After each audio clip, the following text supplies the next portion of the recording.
Anthony Schwager spends his days playing basketball, listening to music, and working at his parents' local honey shop. That makes him happy and helps him forget he's different. But there is still one word that he says sets him back. Well, obviously I don't think it's right because there's other words you can use. He's talking about the word retarded. I mean, how would you feel if someone used that word towards you?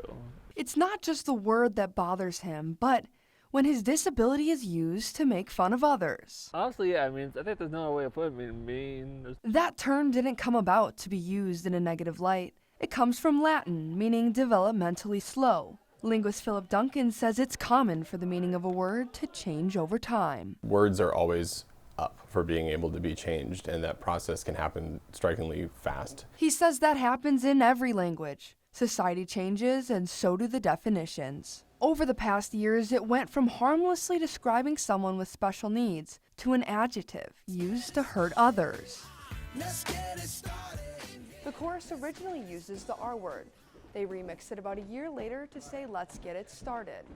Now, music ties into the development of words in an interesting way.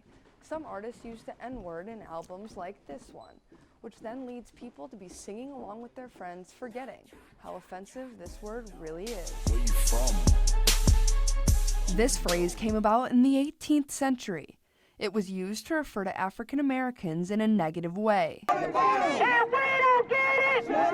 The word became related with violent racism throughout history. It triggers anger, sadness, and it makes us aggravated. Freshman Nicole Bruton says hearing this word makes her blood boil. It feels like it's just reverting back to a racist time, and like the history behind the word is just bad, so like why use it to begin with? Duncan explains that old words often come back with new meanings. So a group can oftentimes reclaim a word and use it in a way that's different than others do, and that can trigger a change in meaning. One of those words goes all the way back to 1862, when the Christmas song "Deck the Halls" was written.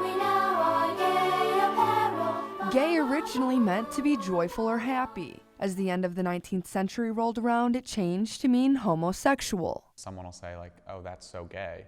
Now it's 2019 and Caleb Rich is shocked by the change in meaning. I think it is crazy that the word used to come from such a happy place and now it's used in such a negative light. These three words changed drastically throughout history. Duncan says they'll most likely continue to change, but all at their own pace. Even words like that, they don't always change at the same rate. Different times, backgrounds, and different meanings. But Bruton wants you to be more mindful. Think before you speak. Schwager wants you to understand him. I'm different, unique, but don't use that word. And Rich simply asks you to pick a different word. It literally takes 2 seconds to think of a different word to use. In Lawrence, Keely McCormick, KUJH News.